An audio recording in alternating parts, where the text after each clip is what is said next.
Hi, welcome. And I'm Edie Nathan, grief doula, here to have a conversation with you today about anger, about the anger of being stuck inside and how anger and grief commingle and like to get along really well. Uh, and oftentimes, when there's grief, there's also anger, and they form a partnership. And the anger is often as a result of a helplessness, a sense of, oh man, I'm not going to be able to change this, or I feel trapped or stuck, or I don't exactly know who I am right now, or I'm scared, or I don't have a voice, and I'm seeing things going on around me, either in my home or on the streets, that I can't control. I'm on a plane and people are side by side and no one's wearing a mask, and I just want to lash out. And the anger turns to a kind of internal rage that you either put back on yourself, maybe by drinking too much or eating too much or sleeping way too much or any of those opposites. And anger can be taken out on the self in so many different ways, but it's certainly a feeling of not being in control or a feeling of helplessness, that sense of anger. So I'm wondering, how do you identify your anger? What do you do? Do you even know when it's present? Do you have a sense that it's coming at you in ways that you didn't expect? Like there's this restlessness, or maybe even an urge to punch someone or something, or you're on the phone and someone's annoying you on the other end, and you know rationally, you know, I don't need to react to this, and yet something is bubbling inside of you. Your patience is gone. Your ability to just soothe yourself is at its limits. And sometimes that happens, and we're learning this now because of isolation. And if you're home alone and you haven't really had the kind of interactions that you're used to having, that anger can certainly bubble. And your reactivity can certainly be there in ways that feel unpredictable and maybe a little scary. And sometimes with an anger response, and I wonder if this has happened to you, and I would love to hear about it. Your heart starts to pound, not like the anxious pounding, but like a primal pound. And you can feel the tension throughout your body. Yeah, it's really, really hard to tackle one's anger, to acknowledge it, to name it. But it may be even harder to learn how to live with it rather than saying, okay, I'm going to acknowledge you. That's the first step. Can you do that? Can you just say, yeah, I'm angry? And I would love to know what's making you angry in this time. What's hard for you? Because your anger experience, just like the grief experience, is as individual as you are. It's kind of like your fingerprint. And no one experiences it in exactly the same way.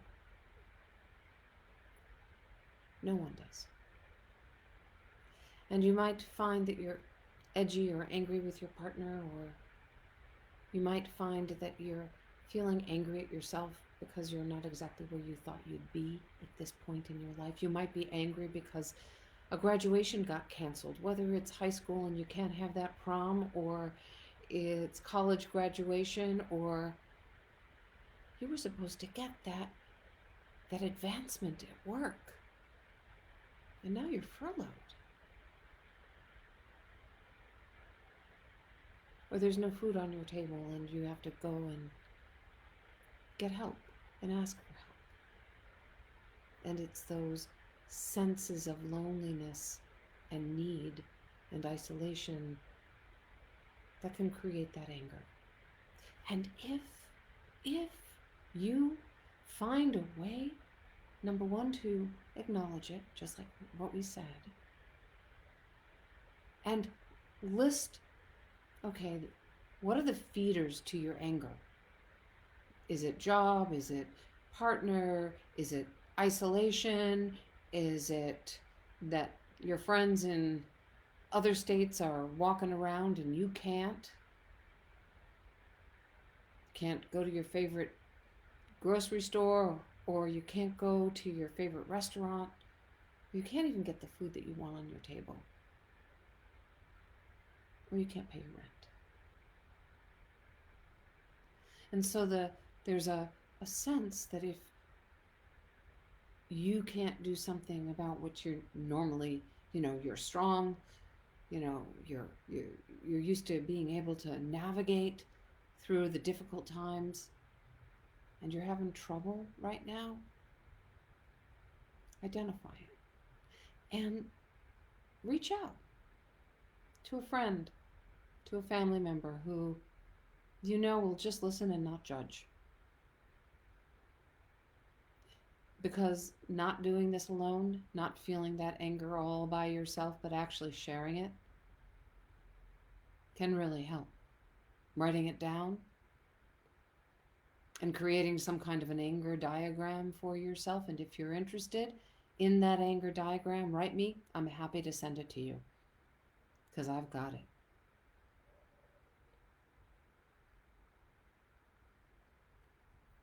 And know that it will pass when you pay attention to it. Because anger is kind of like a hunger that needs to be attended to. And you can do this. Why do I know that? Because you're here and you're listening and you took the time to listen. And if you can do that, then you can do anything you set your mind to. Today's the day. You can start it today. You can start that anger journal or that anger diagram today. Yeah, why not? And who knows where this anger and grief, who knows what you'll learn about it?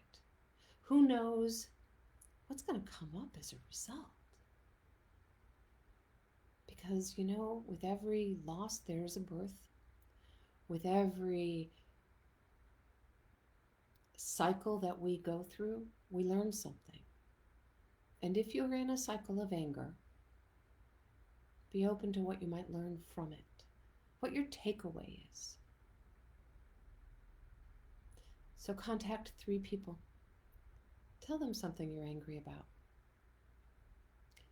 Share something that makes you feel kind of vulnerable or lost or isolated. Like one particular moment in the day where you felt like it was really hard. And share something funny. I mean, there's lots of things that are going on that kind of are funny, Like I'm getting things through email and on Facebook, and friends are sending me, jokes on text. And if none of that is happening for you, then find something funny to watch or remember something funny that happened in your life and laugh at it. It's not like This just gets the anger and moves it or changes it or shifts it. And you don't need to do it alone. And just the reaching out makes all the difference. Have a good night. Be good to you. You've got this. You've had the power all along. I'll see you tomorrow.